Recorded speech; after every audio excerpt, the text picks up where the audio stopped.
अस्सलामु अलैकुम। मुजाहिद फरसाद। आज का पैगाम, सिर्फ़ हराम जानवर ही हराम नहीं होता, बल्कि हराम पैसों से ख़रीदा गया हलाल जानवर भी हराम ही होता है। अगर हम अपनी ज़िंदगी की सारी कमाई को मौत पर तकसीम करें तो सिर्फ़ कफ़न बचता है। लिहाजा हलाल कमाएं और हलाल खाएं। आज के लेक्चर में हम चंद सवालात जनरल नॉलेज के और उसके बाद इस्तिआरे और अलामत में फ़र्क, तबीयात और माबाद तबीयात का फ़र्क और ख़ुदी और बेखुदी का फ़र्क बयान करेंगे। तो देखते हैं जनरल नॉलेज। क़याम पाकिस्तान के बाद पहली यूनिवर्सिटी कौन सी कायम की गई थी? तो वो पहली यूनिवर्सिटी सिंध यूनिवर्सिटी थी। मीनार पाकिस्तान की बुलंदी कितनी है?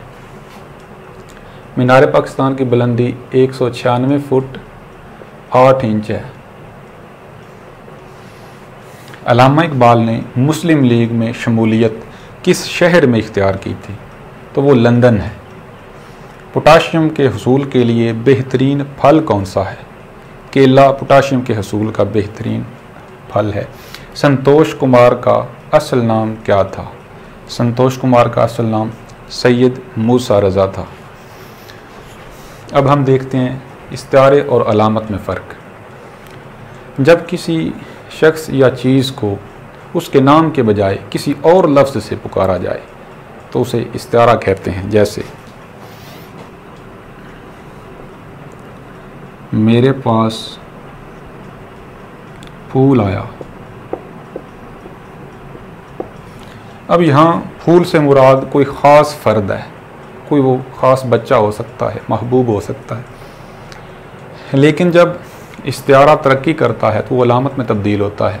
इस्तिआरा मखसूस मानी देता है, यानी कोई एक फ़र्द होता है उससे मुराद, लेकिन अलामत में उस जैसी खसूसियात रखने वाले कई अफराद मुराद हो सकते हैं। मसलन फूल के साथ कांटा भी होता है।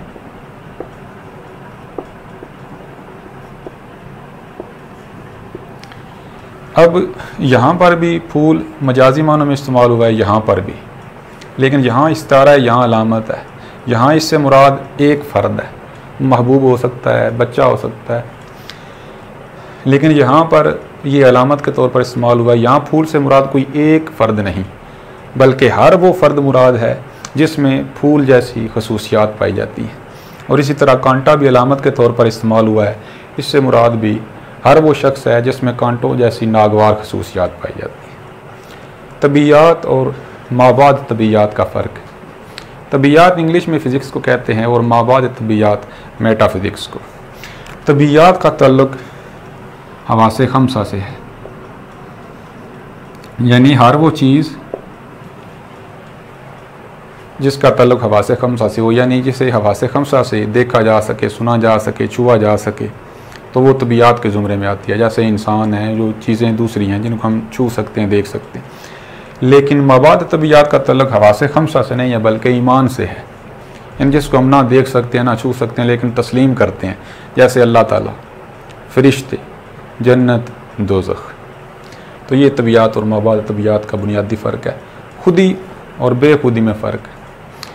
खुदी के लफ्ज़ी मानी तो हैं तकब्बुर और अना के, लेकिन अल्लामा इकबाल ने खुदी से मुराद अपनी ज़ात का इरफान मुराद लिया है, यानी अपनी ज़ात की पहचान, खुददारी, इस्ते नफ्स, किसी के आगे हाथ फैलाने की बजाय अपनी दुनिया आप पैदा करना, ये खुदी है। यानी इंसान सबसे पहले अपनी पहचान करे। बेखुदी, जब इंसान अपनी पहचान कर ले, कोई फ़र्द अपनी पहचान कर ले, अपनी ज़ात को मुस्तहकम कर ले, उसके बाद वो मिल्लत के लिए भी काम करे, मिल्लत को भी मुस्तहकम करे, तो उसे बेखुदी कहते हैं। यानी यूँ समझ लें, खुदी का ताल्लुक़ फ़र्द से है, जबकि बेखुदी का ताल्लुक़ मिल्लत से या जमात से है। मिल्लत के साथ राब्ता उस्तवार रख, पैवस्ता रह शजर से उम्मीद बहार रख। बहुत शुक्रिया।